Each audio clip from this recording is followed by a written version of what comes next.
Welcome to the deep dive. This is where we take the sources you're curious about, dig into them, and pull out the key stuff so you can get up to speed quickly. Exactly. And today we're jumping into something really fascinating, this long-term historical split between China and Europe. Right. Why did China tend towards, well, these big unified empires while Europe basically stayed fragmented? Mm. And what did that mean for, say, their military tech? hmm We've been looking at materials covering exactly that. How these two ends of Eurasia went down different paths after their classical empires, Han and Rome, declined. Okay. And for you listening, our goal here, our mission for this deep dive is to Yeah. lay out the core reasons, give you those aha moments without getting incredibly bogged down in details. We'll focus on why the political paths diverged, how that showed up in things like wall building, especially against cannons, and the whole story of gunpowder itself. Sounds good. So let's start with that big picture. Eurasia. Two big centers. One tends to unify, one stays divided. Why? What's going on at the most basic level? Well, the sources really point to a mix of things. Geography, definitely. External pressures, absolutely. Mm. And how they were set up internally. Let's maybe start with the geography. Makes sense. The landscape always plays a role, doesn't it? So what are the key differences there? Okay, look at the coastlines. China's is relatively smooth. That kind of limited the chances for independent maritime powers to really challenge a central land-based empire. Uh-huh. But Europe, super jagged coastline, lots of peninsulas, Italy, Iberia, Greece, Scandinavia, that geography just lends itself more to separate political units forming. Okay, so coastlines matter. What about the farming land, the core areas? Some big difference there, too. China's got these huge connected agricultural zones like the Yellow and Yangtze River Plains, the North China Plain. If you controlled one of those, you had a massive base to unify the rest. Right, dominant core. Whereas Europe had several distinct, kind of smaller agricultural cores, think Po Valley, Paris Basin, etc., more dispersed power centers, naturally. And the rivers, did they play differently? They really did. China's main rivers mostly flow east-west. That helps connect the country, helps integration. And then they built the Grand Canal, linking north and south even more. Okay. Europe's rivers, they tend to radiate outwards from the center, often acted as boundaries, actually hindering continent-wide integration rather than helping it. So China's rivers connected, Europe's divided. What about mountains? Always a barrier. Yeah, and Europe has more significant mountain ranges cutting through potential core areas. The Alps, the Pyrenees, the Carpathians, they act as pretty clear dividing lines. Mm-hmm. Now, China has mountains too, obviously. It's not all flat. But the way they're configured didn't block unification in the same way, especially in those core regions. And while the Med connected parts of Europe, It also bordered lots of different cultures and powers. exactly. And in China, controlling key economic spots like the Guangdong Plain with its irrigation was a huge prize, a real driver for unification. Plus, the regions became more interdependent economically. So summing that up, Europe's geography just seems to have thrown up more barriers, encouraging multiple centers, while China's offered a clearer path, maybe, for a central power to emerge. That seems to be a big part of the argument, yeah. But geography isn't everything. You've got to look at the outside forces, the threats they faced. Right. What was coming at them from beyond their borders? For China, it was overwhelmingly the steppe nomads, a constant, serious threat. Mostly from one direction, north and west. Think Xiongnu, Turks, Mongols, Manchus. Okay.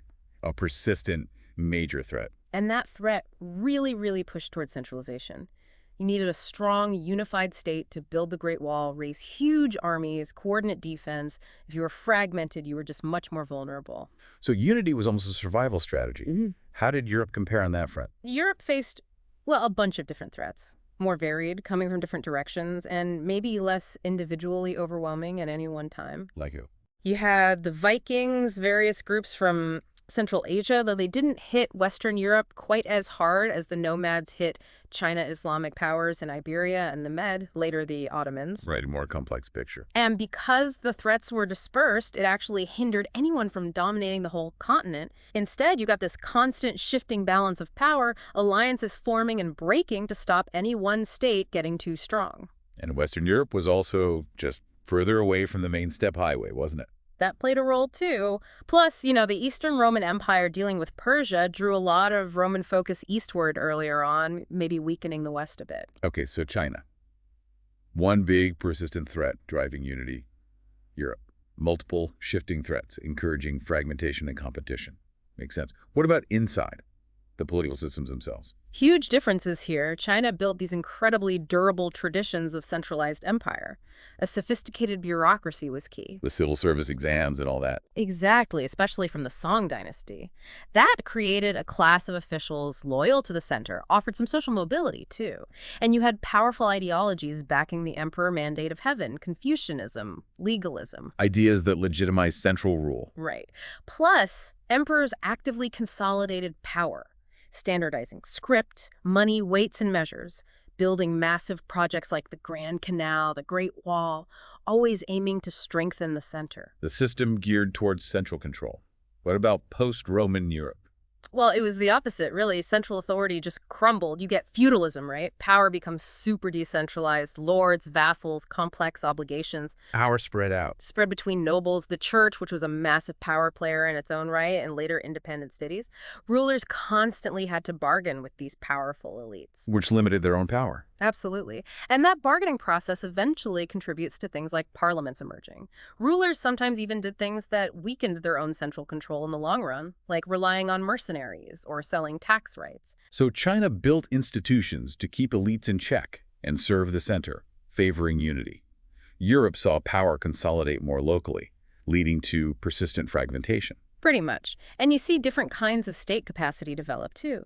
China focused on that bureaucratic administration. Europe, driven by war, focused more on military and fiscal capacity, raising armies and the money to pay for them. The dynamic between rulers and elites seems crucial too. Chinese emperors maybe had more tools to keep elites down compared to European kings. That's often argued, yes. A different balance of power. But it wasn't always neat, was it? China did break apart sometimes. Europe did see unification attempts. Good point. Definitely need to nuance it. China had the Warring States period, big chaotic collapses between dynasties, and Europe had Rome, Charlemagne, the Habsburgs, Napoleon, all trying to unify large parts of it. So what's the key difference then? It's about the long-term default setting, maybe. In China, fragmentation was seen as bad, a temporary problem to be fixed. Unity was the ideal, the norm they always tried to return to. Whereas in Europe, after Rome, Fragmentation became the norm. The system settled into that balance of power between competing states.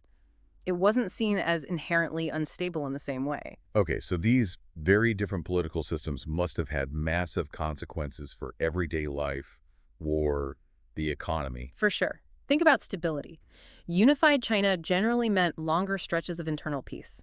That could mean lower taxes in peacetime, state investment in big infrastructure like canals and irrigation, But fragmented Europe meant. more constant warfare between states, which usually meant higher taxes to pay for armies and defense. Sounds like China had the better deal there. Well, there's a flip side. That big centralized system in China was maybe more brittle. If the center collapsed, the whole thing could go down catastrophically. Europe, despite the constant fighting, was maybe more resilient systemically. If one state failed, the others carried on. The system itself persisted. And did that constant fighting in Europe have any upsides, apart from resilience? It definitely seems to have driven innovation, especially military and financial innovation. You needed better weapons, better ways to fund wars. Think capital markets, state borrowing, and especially gunpowder weapons they took off in Europe. Because everyone was competing so fiercely. Exactly. Plus, if things got bad in one state persecution, high taxes, well, maybe you could pack up and move. Capital, skilled workers, intellectuals had potential exit options that didn't really exist in a unified China. Interesting trade-off. Stability and scale in China versus maybe more dynamism, but also more conflict in Europe. Yeah, that's a good way to put it. China had scale economies, internal peace sometimes, but maybe risks stagnation or suppression of new ideas. Europe had constant competition, driving innovation, but at a huge human cost. The type of warfare was different too, mostly state versus state in Europe, whereas in China it was often about unification, rebellion, or fighting external threats. How did this affect how governments actually worked? State capacity, innovation potential? Well, China's bureaucratic system was incredibly sophisticated for its time. Record keeping, hierarchies, tax collection, law codes, communication networks, very advanced. The state was also very hands-on in the economy, building infrastructure. But maybe that strong central control could also stifle things, make it harder for really radical new ideas to take hold. That's a potential downside, yes. A tendency towards conservatism, Yeah, state capacity there sounds like it developed more unevenly. driven largely by that military competition, yeah. Yeah. And the need for rulers to bargain with elites for money and troops. But that bargaining, as we said, also helped create representative bodies and stronger property rights, at least for those elites. So less uniform, maybe more pockets of experimentation. Exactly. More diversity in how states were run, different policy experiments happening across the continent. So different focuses again. Bureaucratic administrative capacity in China, military fiscal in Europe. And that probably influenced innovation differently too. Maybe standardization in China versus dynamism in Europe. That seems plausible. And thinking about inclusive institutions, it played out differently. Maybe more access to elite status via exams in China versus constraints on rulers and rights for elites developing in Europe. It's complex. Okay, this is a great point to pivot to gunpowder. Because that's a classic example, isn't it? Chinese invention, but Europe takes it and runs with it, militarily speaking. It really is. Gunpowder itself, definitely invented in China, probably Tang Dynasty, 9th century. Taoist alchemists looking for elixirs of life, ironically. Huh? The first actual formula we have written down is from a Song Dynasty military text around 1044, and the Chinese military started using it pretty quickly. Fire arrows, grenades, bombs, early rockets, and the fire lance, which is basically the ancestor of the gun. So they were way ahead initially, world leaders in gunpowder tech. For quite a while, yeah. They were using it against the Jurchens, the Mongols, adapting tactics. So how did Europe catch up and then, well, overtake them in its military use? Knowledge travels, it spread west, probably through the Mongol Empire, trade routes reaching the Islamic world, and then Europe by the 13th century. Roger Bacon mentions it. Right. And then you get back to Europe's political situation. That constant tournament, as some historians call it, intense competition between states. The arms race. Basically, yeah. If one state gets better cannons or guns, everyone else has to adopt and improve them just to survive. So there was this relentless pressure driving innovation. In what area specifically? Better artillery, better infantry firearms, stronger forts to resist cannons, the trace Italian we mentioned, even better gunpowder itself through Corning, making it more powerful and stable, plus advances in metallurgy, ballistics, tactics like volley fire. It all fed into what's called the military revolution. And this technological edge fueled European expansion later on. Hugely important factor, yes. By the 16th, 17th, 18th centuries, Europe had a significant military advantage in many contexts, which enabled exploration and colonialism, but again, at a terrible cost in terms of constant warfare. What was happening with gunpowder in China while Europe was having this revolution? Did they just stop using it or developing it? No, not really. The picture's more complex than just stagnation. China kept using and innovating with gunpowder weapons well into the early modern period, maybe into the early 1700s. They were still a major military power. Okay. They adopted foreign tech, too, like better cannons from Jesuit missionaries, and they certainly weren't pushovers. They fought off European incursions sometimes. So why the eventual gap? Why did Europe pull so far ahead by the 19th century, thinking of the Opium Wars? Probably several reasons converging. One might be the relative peace and stability under the mature Ming and Qing dynasties, less intense pressure for constant radical military innovation compared to warring Europe. Different military needs too. Possibly. China's main threats were often nomadic cavalry or internal rebellions. That might require different kinds of weapons and tactics than the siege warfare focus that became so central in Europe. And the centralized system, could that have slowed things down? Maybe. A big bureaucracy might be less agile, less responsive to bottom-up innovation compared to Europe's more varied landscape. Maybe some cultural conservatism played a role too. But the big thing seems to be the lack of that intense competitive tournament dynamic. So not stagnation, but just a different pace and direction, driven by different circumstances. That seems a more accurate way to put it. China adapted within its context, but didn't match Europe's exponential acceleration fueled by constant war. Though it's worth remembering China could modernize very fast later when it absolutely had to. Okay, that leads perfectly into the walls. Because the effectiveness of gunpowder is tied to what you're shooting at.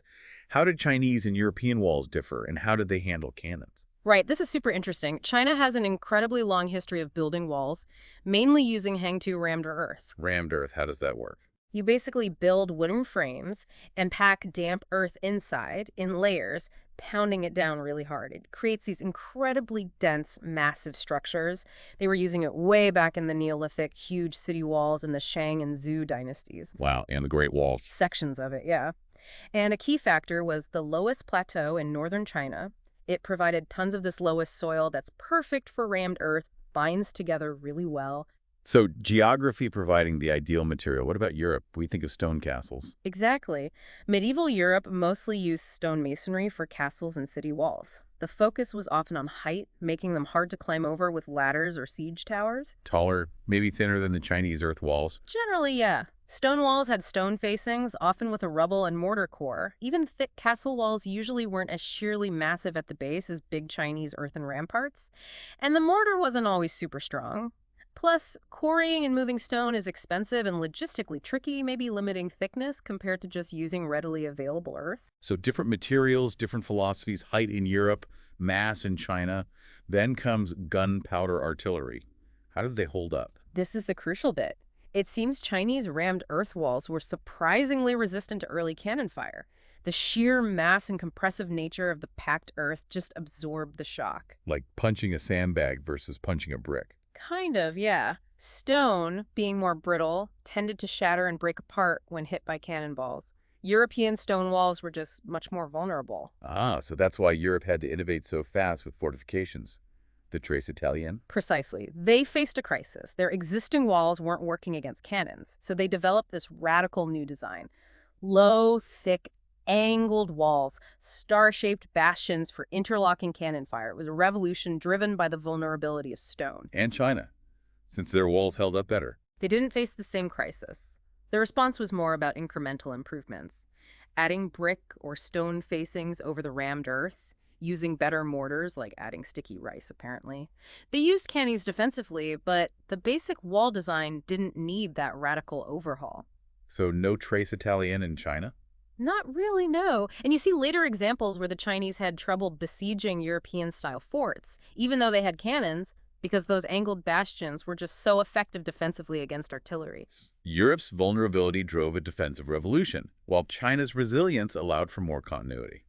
Fascinating. And this must connect to metallurgy too, right? The cannons themselves. Absolutely. Metallurgy is key to the whole weapon side of the story. China had a huge head start in iron casting. Blast furnaces, mass production of cast iron, centuries before Europe. But was that early cast iron good for cannons? I thought it was brittle. It often was, yeah. High carbon content. Not ideal for handling the high pressures inside a cannon barrel. They worked on improving it, and they also leaned heavily on their existing expertise in bronze casting for making reliable early cannons.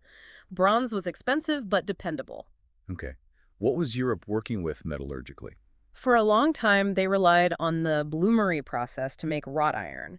It's laborious, not great for mass production, but it produces a more malleable iron. They were much slower to adopt blast furnaces for cast iron. So when they did start making cannons, The very earliest big ones, bombards, were often made by forging together strips or bars of wrought iron, basically like a barrel maker, not very strong. Later, like China, they got very good at casting cannons from bronze.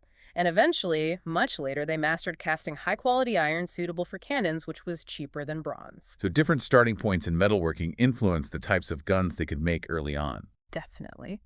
China could mass-produce cast iron items like bombs early on and made good bronze cannons. Europe started with forged iron, then really excelled with bronze artillery, and eventually cracked cast iron for ordnance too. And why did Europe push so hard on improving cannons, especially iron ones? Back to the tournament. Seems like it. That relentless pressure of interstate warfare needing effective artillery to bash down those increasingly strong stone and later trace Italian fortifications, it created this intense feedback loop driving innovation in both cannons and defenses. While in China. The pressure was different. Their rammed earth walls resisted early cannons better, maybe lessening the urgency for super powerful siege guns initially. Their military challenges, as we said, often involved cavalry or internal issues. Plus, resource availability might have played a role to different types of iron ore, fuel sources like coal versus charcoal. And that initial expertise casting in China, forging in Europe, set them on slightly different paths from the start. Wow. So it's this complex interplay of geography, politics, external threats, warfare styles, building materials, and metal science, all weaving together to create these diverging paths. That's really the heart of it. The political divergence, driven by geography and threats, shaped warfare.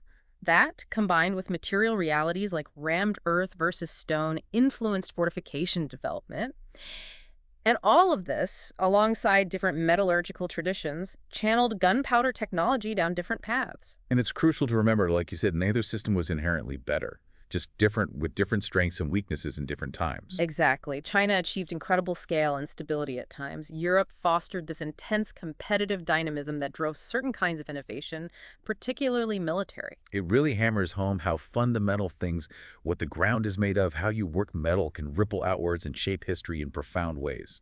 It really does. Material science, resources, political structures are all deeply intertwined. So wrapping up this deep dive, maybe a final thought for you, the listener. Think about how the echoes of these long-ago divergent paths might still be felt today. How do historical experiences with, say, centralized stability versus fragmented competition, or different trajectories of technological focus, continue to influence geopolitics or approaches to innovation even now? Something to chew on. Definitely something to consider. Thanks for joining us for this exploration.